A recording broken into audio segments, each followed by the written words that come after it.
आप सभी प्रभु के भक्तों को नमस्कार। स्वागत है आपका हमारे YouTube चैनल धर्मार्थ सनातन पर। कहा जाता है कि हनुमान जी के उनकी पत्नी के साथ दर्शन करने के बाद घर में चल रहे पति पत्नी के बीच के सारे तनाव खत्म हो जाते हैं। आंध्र प्रदेश के खम्मम जिले में बना हनुमान जी का यह मंदिर काफी मायनों में खास है। यहाँ हनुमान जी अपने ब्रह्मचारी रूप में नहीं बल्कि गृहस्थ रूप में अपनी पत्नी सुवर्चला के साथ विराजमान है। हनुमान जी की शादी और पत्नी कौन थी?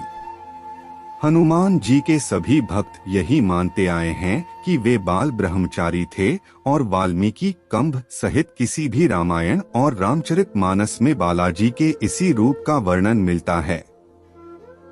लेकिन पराशर संहिता में हनुमान जी के विवाह का उल्लेख है। इसका सबूत है आंध्र प्रदेश के खम्मम जिले में बना एक खास मंदिर जो प्रमाण है हनुमान जी की शादी का। पवन पुत्र हनुमान जी के शादी की कथा।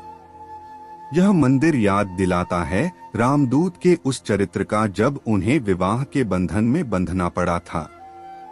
लेकिन इसका यह अर्थ नहीं कि भगवान हनुमान जी बाल ब्रह्मचारी नहीं थे। पवन पुत्र का विवाह भी हुआ था और वो बाल ब्रह्मचारी भी थे। कुछ विशेष परिस्थितियों के कारण ही बजरंगबली को सुवर्चला के साथ विवाह बंधन में बंधना पड़ा। दरअसल हनुमान जी ने भगवान सूर्य को अपना गुरु बनाया था। हनुमान सूर्य से अपनी शिक्षा ग्रहण कर रहे थे। सूर्य कहीं रुक नहीं सकते थे, इसलिए हनुमान जी को सारा दिन भगवान सूर्य के रथ के साथ साथ उड़ना पड़ता और भगवान सूर्य उन्हें तरह तरह की विद्याओं का ज्ञान देते।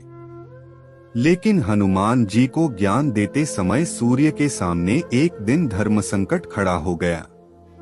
कुल 9 तरह की विद्या में से हनुमान जी को उनके गुरु ने 5 तरह की विद्या तो सिखा दी, लेकिन बची 4 तरह की विद्या और ज्ञान ऐसे थे जो केवल किसी विवाहित को ही सिखाए जा सकते थे।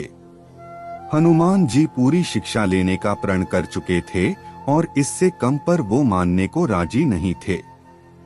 इधर भगवान सूर्य के सामने संकट था कि वह धर्म के अनुशासन के कारण किसी अविवाहित को कुछ विशेष विद्याएं नहीं सिखा सकते थे।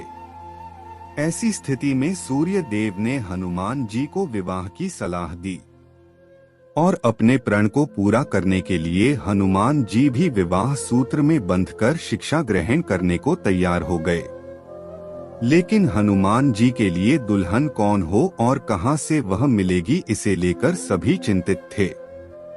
सूर्य देव ने अपनी परम तपस्वी और तेजस्वी पुत्री सुवर्चला को हनुमान जी के साथ शादी के लिए तैयार कर लिया। इसके बाद हनुमान जी ने अपनी शिक्षा पूर्ण की और सुवर्चला सदा के लिए अपनी तपस्या में रत हो गई। इस तरह हनुमान जी भले ही शादी के बंधन में बंध गए हो, लेकिन शारीरिक रूप से वे आज भी एक ब्रह्मचारी ही हैं।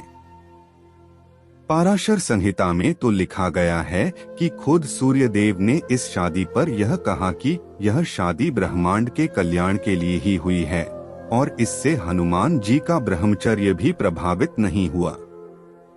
आपको हमारी बताई गई जानकारी कैसी लगी कमेंट्स में जरूर बताएं और आगे भी ऐसी रोचक और धार्मिक जानकारी के लिए चैनल को सब्सक्राइब करें। धन्यवाद। जय श्री राम।